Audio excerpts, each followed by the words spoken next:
through it, because as a reader, we're discovering the story as it unfolds before us, right? But I do the work, I know I ask the questions, are you setting something up that pays off later, so I know, like that, right? And I prepare it all, I go in, I work for roughly 5 hours a day, for anywhere between 5 and maybe 6 or 7 days of production, okay? And that's it, it's great. When I'm preparing a role that's on camera, I have to go to wardrobe tests, I have to go to makeup tests, I have to do a half a page a day because we cover it like crazy and it's boring. It's a completely different experience. And the preparation for audiobooks and all that, I feel like I get to be in charge of the whole thing. I get to be every character and the voice of that narrator, and it's just really, really fun. So it's a different emotional preparatory experience. Master of your own destiny. Yeah, absolutely. Yeah, and listen, I don't know how many of you listen to my audiobooks, but I want to say thank you, because I know that audiobooks consume time. And time is the one non-renewable resource that we all have a finite amount to spend. And when you choose to spend time with me, I want you to know that it matters. I am aware of that, I respect it, and it's why I choose the books that I choose. I could just take paychecks or read garbage, but I would like to not do that as long as I can. Yeah, it sucks Audible scrubbed the song titles from Still Just a Geek too. That was so lame. I was like, do you guys not know what fair use is? Like, I'm so confused. I don't understand. But we had fun with it in the footnotes. Oh, yeah. Thanks for your question. Oh wait, we need his Mad Lib. Oh my gosh, I need a Mad Libs from you. Thank you. Okay, I would like you to please, if you would, tell me an adjective. Grandiose. Grandiose. Outstanding. Start with a bang. Okay, I guess, do we go back and forth? Over here. Yeah, thank you. Hi. Hey there. I started in the board game hobby kind of a year prior to tabletop debuting and airing on the web, but it was so cool because it gave us ideas for new games and games we knew you liked. Yeah. So since it's been a while, since the show is now gone, but what are games that you like right now, your favorites, or something that makes you... I have, so the reason tabletop exists is that gaming brings me incredible amounts of joy, and I know that friendships and relationships that last lifetimes are made playing games. And one of the reasons that my family, my wife and kids and I are so close is that when they grew up, we played tabletop games almost every night after dinner. It's a really big, important part of our experience, right? When I made that show, I got everybody together and I said, here is the North Star for tabletop. Whenever we have questions about what direction we're going in and what we're doing, the whole point of this show is to put more gamers into the world. And we do that by showing how fun it is and by undermining the gatekeepers who try to say you don't get to play this game. So I'm so happy to know that it worked and that you received what we put into the world. Since the show ended and we experienced lockdowns, my group was TPK'd. My group is gone. Everybody moved away. No one is left. So the big games that I like to play, the worker placement games and the area control games and the sort of like more advanced sort of like tabletop nerd games, I don't have anybody to play them with right now. So I am playing different games with my wife and my kids. So what I am playing a lot of these days are really simple games.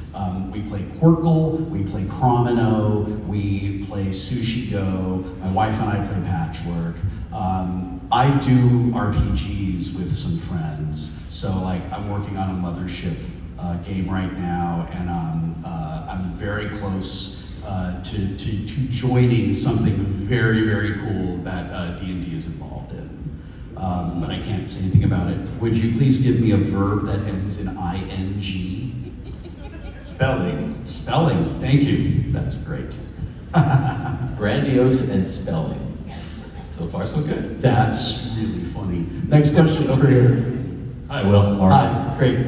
I'm going to preface my question. About 22 years ago, I've been in punk bands all my life. I was on tour with a couple of guys from the Pogues, And we rolled into a pub in Ottawa late at night, and who do we see sitting in a booth is Mr. Kiefer Sutherland. Yeah? So we drank whiskey and Guinness all night. They kept the pub open till 6 a.m. And Please tell me that Kiefer Sutherland appreciated drinking in a pub with the Pogues? he loved it. Oh, thank God. Because I'd be so mad if he got that and I didn't. In fact, he said he needed a drummer, and I was the drummer, and I said, do you have a band? And he's like, no, I just want a drummer in my house for when I come in. late at night." Amazing. Yeah. That's a really good idea. Anyway, my question for you is, Yeah. it's been 22 years. I've never felt vindicated from this because we asked him to recite a line from Stand By Me. Okay. And he said, what are you going to do, kid? Shoot us all? And I just never felt right finishing it. Would you finish that line for me, please? No, Ace. Just you. Yes! Thank you very much. Would you tell me an occupation? May I say drummer? Sure, drummer. By the way, my kid is 10, and we're about to introduce him to Stand By Me, which was... That's about the age my kids were. Yeah, and because, he's watching a lot of cartoons and anime and stuff, but I introduced him to Rocky already, but I think we're ready now for, the coming of age films. Yeah. And just a quick question. When people bring it up, and this really was your entry point, Yeah. and it means so much to so many people. Yeah. Is it something that you look back with fondness? Oh, yeah. Yeah. Yeah, I love Stand By Me, and I'm so grateful for it. Next year is the 40th anniversary of the Beatles. We are talking with the surviving cast members. We are talking with some folks about maybe taking it on the road and screening it in 35 millimeter and doing a Q&A afterward. I'm really hoping we can go for it. That would be so cool. I think it would be really special. I want to do something that celebrates the film and what it means to now like 3 generations of audiences. Thank you. It's a wonderful movie, and Rob Reiner deserves an incredible amount of credit for casting 4 young boys who were those characters. When we were in production, Corey was just really bullied me a lot, and listen, Corey's a lot, but he's been through a lot, and I have a lot of empathy and love for him. Our lives are not as different as my parents made us believe they were. And he was just constantly kind of like picking on me and just being really crappy to me during production. And one day I said to Rob, why did you cast him? Why didn't you cast somebody else? Like, there's all these actors. And Rob said, he said, look, I saw hundreds of actors for each one of your roles. He was the only actor who had the anger in him that Teddy has, which really made a lot of sense to me, and it's incredibly justified. So then I started thinking about what the rest of us had in common with our characters. That River was someone who was told who he was when he walked into a room instead of being discovered for who he was. That River had been failed by the adults in his life who were supposed to stand up for him and protect him. Even at that age? Even at that age, and that is exactly who Chris was. Jerry is the sweetest, kindest, funniest guy you will ever meet. He is guileless and delightful, and that is Vern. And then there was me, and I couldn't figure out why I got this part. I loved reading and I loved storytelling, and I was a little bit of a hobby writer the way that Gordy was, but I didn't understand what connected me to his character until I was in my 40s, and I realized, oh my God, just like Gordy, my dad hated me. I was invisible in my house. I was so sad, and I just needed friends, and I didn't know that until later. Every one of us is living our lived experiences inside those characters, and I just don't know of a lot of other movies that could do that with young actors, because you really have to trust us, which I don't think I can do as an adult, and you really have to believe in yourself as a director. It's just, it's one of those things that just everything has to go absolutely right, and a lot of stuff can really go wrong. But I guess it's a testament to Rob. And it's the reason that it has endured and stood the test of time like it has. Awesome. Do I get to a Mad Lib? You want to do? Yeah. Yeah, sure. Tell me a noun. A noun. All right. Microphone. Microphone. Yeah. Okay, cool. All right. Next question. Questions. Which side are we on? We're on this side now. Great. Yeah, thank you. Go ahead. Hi. My name is Grace. I've been a huge Star Trek fan since I was 8 or 9. Awesome. And I want to know, why did you leave Star Trek The Next Generation?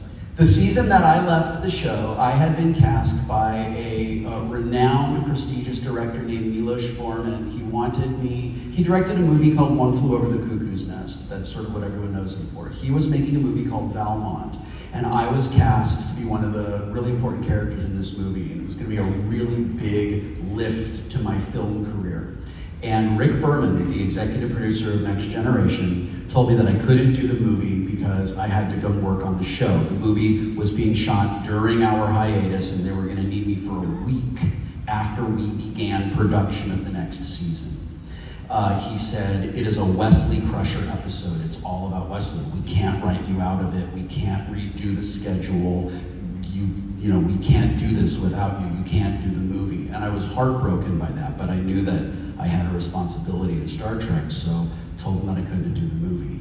1 week before that episode began, he personally wrote me out of the episode entirely.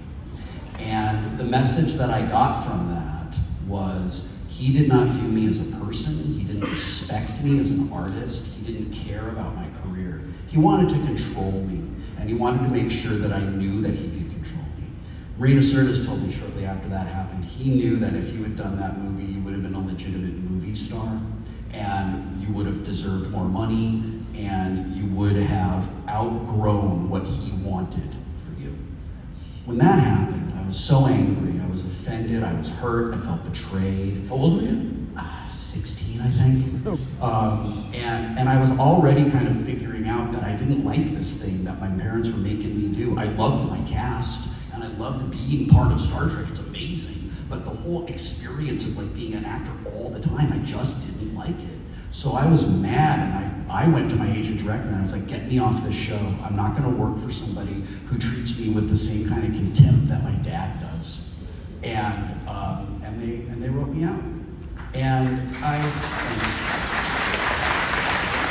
it was the right thing for me to do at that moment in my life. It was really important that I do that, and I have the life that I have now that I love, in large consequence because of the choice that I made then. But I have tons of regrets about it, not spending all of those years with my Star Trek family, not going to all the places with them, missing out on so many events and things like that.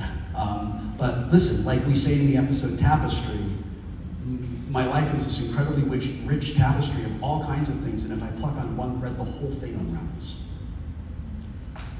I just wrote down the word tapestry because I love that. That's a really nice. Your Matlib contribution will be a number.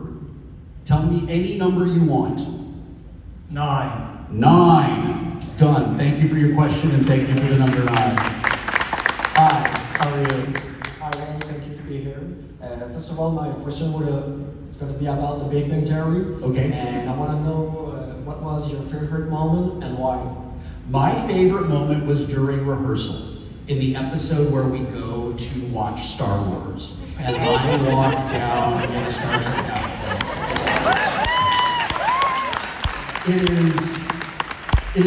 It's my favorite moment in the entire series for me. The line "Live long and suck it" is my favorite line I've ever said in my life. It's so funny. It's so funny. But here's the thing, in that rehearsal, I was backstage, and someone from the costume department came over and said, we have these little Mr. Spock ears. What do you think? And I said, put them on me right now. Do not go ask for permission. Because if you ask for permission, someone's gonna say that's too much. Just put them on me right now. And they're gonna laugh so hard when they see it that it will make the show. So we put them on, and I went out, and before I said a thing, the entire crew and all the writers and all the studio executives were doubled over in laughter. They were talking about the ears, and I felt so great that that moment happened, because I was like, no, I know this is gonna work, let's just do it. And that was, every day I was on the set of Big Bang Theory was the best day of my life. It was a wonderful show.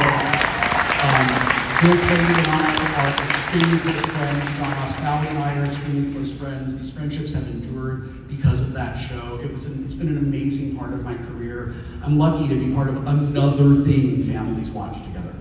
And I'm grateful for it. Thank you for your question. Tell me a plural noun.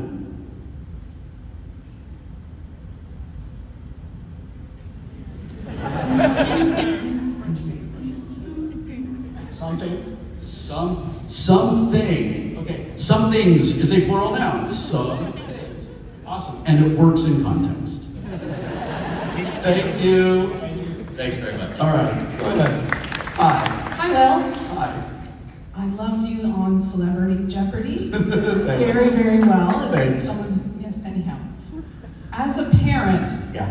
sometimes you have to push your children when you see they have their talents, and how do you find that balance between encouraging, pushing your child, as well as safeguarding their rights and identity when sometimes, let's say as teenagers who all they want to do is watch YouTube all day or that sort of thing. Yeah. And do you think children today, child actors, there's more safeguards in place? Oh no, it's as bad as it's ever been. Really? It's as bad as it's ever been. Those parents who force their kids to have YouTube channels are monsters. Those parents who force their kids to be social media influencers before they're even in middle school, those parents should be put in prison. They are abusing their children, they're exploiting their children, and when their children are adults, they will spend years, they will spend decades trying to recover from what their parents selfishly stole from them. Ask me how I know.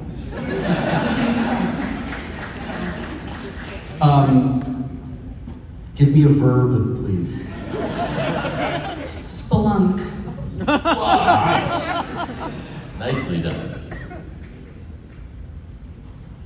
I like that. That's what we would call a 50-cent word in my house. Yes, please. Your question. Thank you. Hello. So, this is when it's about that show that you did, The Guild. Yes, I loved The Guild. I'm glad you did. So, what I want to know is how much of that was you? Well, I mean, most of my physical body was me. No, but you were this clan. You were the clan. Yeah, but listen. So Felicia said, "Will you play a douchebag in a kilt?" And I was like, "Yeah, I can do that." So I mean, we all bring some amount of ourselves to the characters that we play. What I brought to Fox was his insecurity. He's all bluster because he's terrified that if someone actually sees him, that they will see the scared kid he is. So I really leaned into that with him and really enjoyed just teasing the Knights of Good, and obviously he's attracted to Codex, so he could play with that. It's really fun to play a villain because the villain is the hero of their story, and if in my life, I would never do any of the things these villains I play do, so it's fun to have the opportunity to do that. I just saw Felicia and some other actors do a staged reading of a Guild musical. It's really funny and really clever, and they did it in LA as a proof of concept, and I believe they're getting investment to make it into an actual production. So please keep your eyes open for that if you're fans of the Guild. And if you would please tell me a verb. A verb is an action word. Sitting. Sitting. You got it. To sit. Just a quick question, by the way, talking about that character.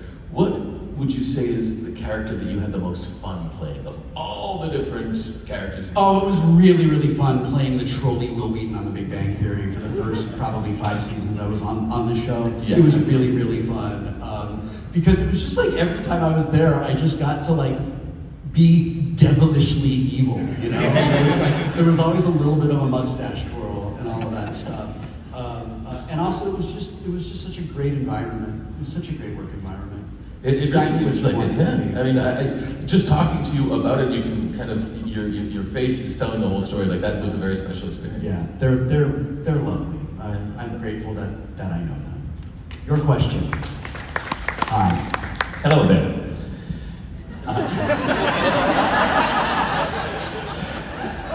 I wanted to know, with what you said about how it ended on Next Generation and all that, and in the recent years, you've revisited Wesley in a little bit in Picard and mostly on Prodigy. Yeah. When this opportunity came about, and I'm sure you did not really expect that to eventually come back because he was kind of gave up upon. And how do you feel about that? Like, do I want to be Wesley again? And I got you. I love Wesley Crusher. As a member of the audience, I love Wesley Crusher. I love what he represents. He says, hey, 20th and 21st century kids who are real smart, who adults are intimidated by and feel weird around, there's a place for you in the future. You're really special and you really matter. And I'm sorry that the people around you don't see that. Wesley Crusher lets young people have an avatar in the 24th century. And Wesley Crusher created that space in science fiction for smart, capable young people who are not gee whiz Will Robinson kids. I love him. I am the president of the unofficial official Wesley Crusher fan club. Are you a member? Nice to see you. I'm glad you're here. When they asked me to come back for Picard, I wept. I was so grateful. That scene originally took place in Guinan's bar, which was really exciting for me. I had a seizure the day before I was supposed to go to work, and it was real scary. I'm okay, but it was real scary, and it meant that I couldn't work for like a month. They had to delay it. They almost had to cut it entirely because the sets were being torn down, and they moved it to an outdoor scene in a park, so we were able to do it.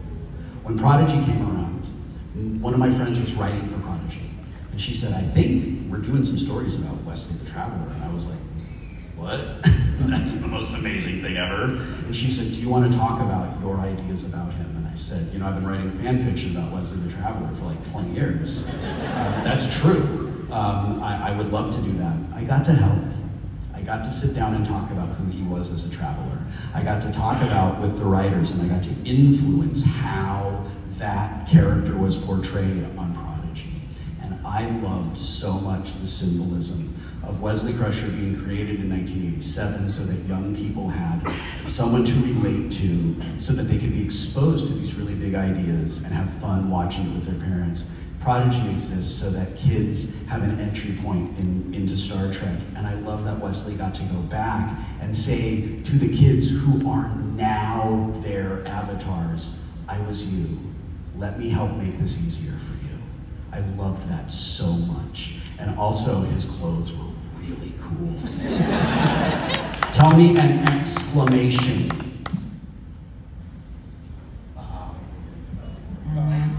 Holy Klingon. Holy Klingon! That's going to be really funny. Thank you for your question and your exclamation. So I just want to let you know we have about 9 minutes All left. right, we're getting through it. At 6 minutes, we want to stop to do the Mad Libs, right? I don't know, yeah. So probably one more, maybe one or two, potentially. I'm supposed to have a break when this is over, but I'm going to work through my break because there was an issue earlier. Do y'all mind if we go a few minutes long? Is that okay? Is that okay? I'll do it. I mean, someone will tell me if we can. We'll just go until... All right, cool. Let's get through it. I'll try to shorten my answers too. Go ahead. The year was 1997. I was just at a convention in Jackson, Mississippi, for real, and they made t-shirts for Dixie Trek 95, and I bought one. And I'd say right around 100% of the people who I talked to at that con were like, how mad do you think Sheldon is that you're here now and he's not? And I was like, I hope he's really mad. Anyway, to your question. Yeah, I just want to say also, I'm with my 18-year-old son, and they watched it by me in high school in English class, so that's great. Oh, I love that. I wrote it down because of my memories. So if you could have it's a classic Comic-Con question, by the way. If you could have a perpetual motion machine that only produced one thing, would you choose endless Earl Grey tea, hot, or a never-ending supply of perfectly rolled D20s? Very specific question. as much as I want to believe that something created specifically to only roll 20s would work for me, the endless supply of tea Earl Grey hot could be repurposed to create energy. So I'll take that.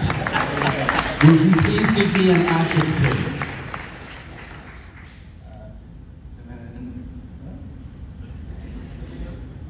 Nervous. Nervous? Okay! Awesome! Thank you! Sweet. All right, great. Here we go. Bye. Bye. First of all, welcome back to Montreal. Thank you. Canada. I'm sure that there are plenty of volunteers in this room to adopt you should that become necessary. Thank you, I appreciate that. First in line. Okay. My question is very specifically related to tabletop. Uh-huh. Has at any point in time, since a specific incident, your darling, lovely, fabulous, wonderful, adulting goals wife ever completely ruined yet another game as fantastically as she did that Ticket to Ride event? Yes. No. Okay. Yeah, so what were we playing? We were playing a game with the family. So we're playing this game called Cromino with the family, and it's a very basic game. It's things that look like dominoes. They have 3 colors on them, and you want to lay them down and according to some very simple rules. You want to get rid of all your tiles, and that's how you win the game. If you bump the board, it all falls apart. You can't put it back together. And we were playing Cromino at home, and Anne bumped the board. And the Cromino's the thing is, they didn't go everywhere, but they slid just enough that you would look at it and think, oh, I can definitely fix this. And you absolutely could not. You absolutely could not fix it. She came back to play Ticket to Ride Europe, and we did a bit where she was gonna hit the table. And she hit the table and nothing happened. And we were like, what? And one of the guys from the set decorations came over and he said, oh yeah, I reinforced it just in case. Give me a verb. I had an adjective ready. Oh, hold on. Give me an adjective. Fabulous. It's D&D. It's got to be gelatinous. Okay. Okay, Thanks. awesome, thank you. Hello. Hello. I was wondering, in terms of space of the sets, like on TNG, do you have any special memories about specific rooms or spaces? Like we think the bridge is the bridge. We think, right. But as an actor, do you have any associate any special memories with being in one place or another, 10 forward the bridge? Yeah, I have tons of memories of being around there. It's interesting to me to know that when I watch Next Generation with someone who didn't work on the show, their imagination is filling in the parts that are off screen, but my memory is filling in what the sets look like. I really loved working in engineering because it was completely immersive. It had walls all around us and it had a ceiling. It was the easiest place to immerse myself in the fantasy that I was living in the 24th century, and all of it was real. And there was a lot to do in that set. So I really, really, really love it. It's also one of the sets where if we take that big enterprise schematic off and we take we called it the pool table out, it can be redressed to look like a different part of the ship, and I always see it when we do it that way. I know exactly what it is. Would you tell me a verb, please? Transport. Okay. Excellent. We only have a couple of spots left. Go ahead. Hi. I had a 2-parter, but the first part is real quick. How's Marlo? Marlo's great. Anne sent me a picture of their walk this morning. Yesterday, when I was leaving for the airport, we walked down the driveway together, and Anne was going to take Marlo on her walk.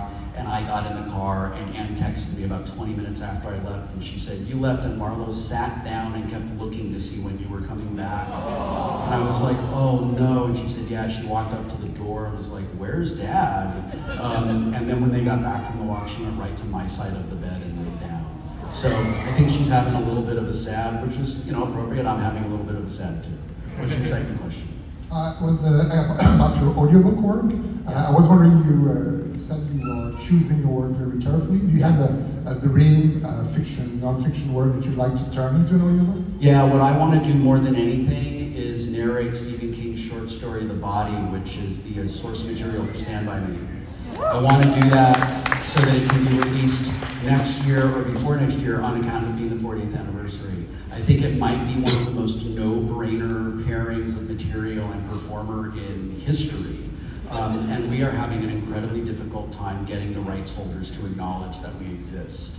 So what I'm actually considering doing is narrating the first chapter and just releasing it and waiting for their lawyers to contact me. So I can finally get in touch with them. Have you had interaction with Stephen King?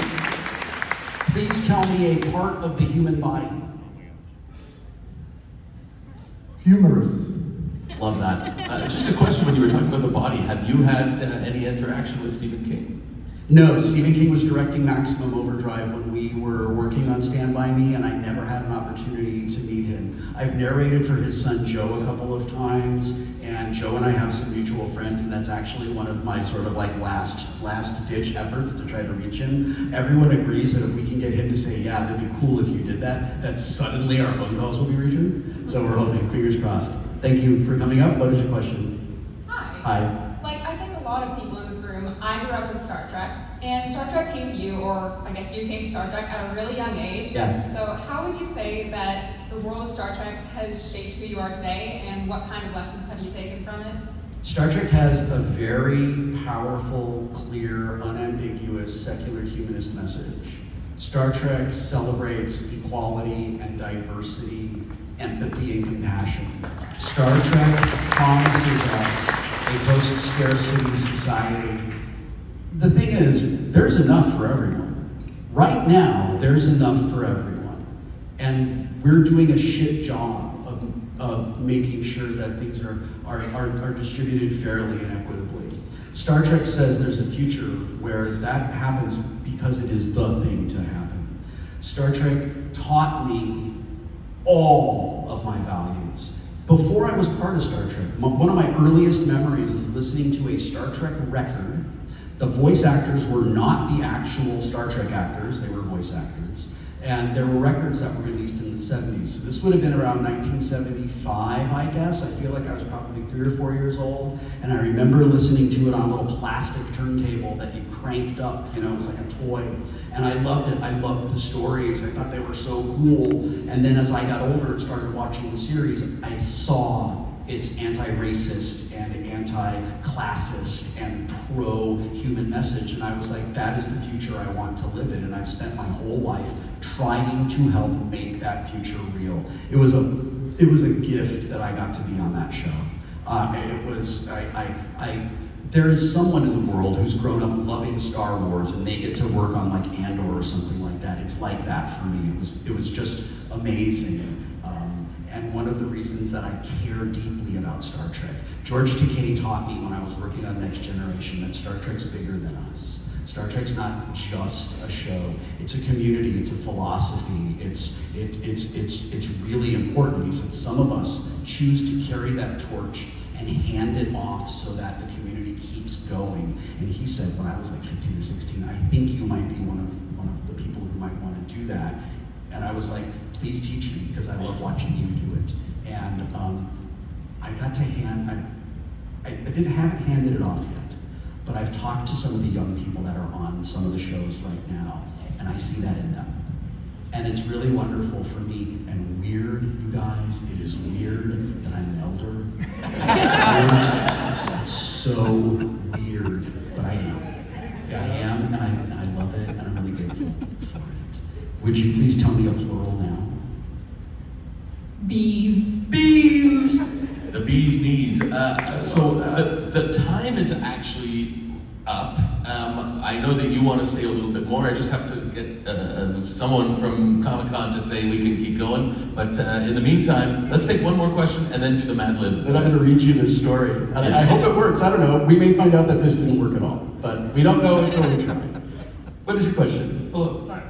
I know it might be crazy, but I was only introduced to you in the Big Bang Theory. Okay. So I just want to know what it's like with the different fan bases for you, with people who knew you from Star Trek, and people like me who know you more as Sheldon Cooper's nemesis.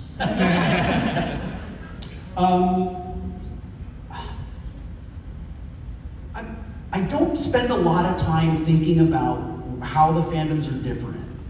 I think about what fandoms have in common. And this is one of the things I love about being a nerd, right? We're enthusiastic about the things that we love. We love being fans of things, right? Which means we love to share the love with other people. We want other people to feel the excitement and the joy and the satisfaction we feel when we play a game, watch a movie, listen to a record, whatever. That is what we do. When people want to talk to me about the Big Bang Theory, they all want to know, is Jim really like that? No, he's not. They all want to know, are they all kind? Yes, they are. They all want to know, are you really that evil? No, I'm not. People who want to talk to me about Star Trek want to talk about how it is a part of their life. It's a part of their experience with their families. It's a part of the governing philosophy of their life. But they are just as enthusiastic and just as happy to like share in that. It is very important to me as a person who has really been let down by people who I didn't want to be let down by, that I never let someone walk away from me feeling like I did not receive and honor and be grateful for the enthusiasm they just shared with me. So that is what I remember from all the different encounters that I have with people. You are the last spot on this, and it's going to be a verb. Walking? Walking. Great, okay. So I guess it's time to unveil the story. Tell me a noun. Huh? Tell me a noun. A noun? Rain. Rain? Okay. Would you like to hear a Mad Lib that we all worked together to create? I want to film this. This is the role-playing game acronym cheat sheet. There are so many grandiose acronyms in D&D. Here's some lingo from this role spelling game. DM or Dungeon Master. The drummer is either your best friend or your worst microphone. D20, D4, D9, etc. D stands for dice and is the number of how many somethings it has. AC, or armor class. This number is how hard you are to spelunk. Keep it high to avoid an injury that might sit on you. Holy Klingon! NPC, or non-player characters.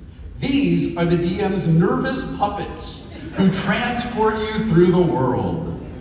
AOE, or area of effect. Some spells, or Bs, can reach as far as the humorous can see. Others only affect those standing within a small dock. A critical. When you roll your D20 and get a gelatinous, the effect of your next action will walk. If this happens, congratulations, you're on Rain.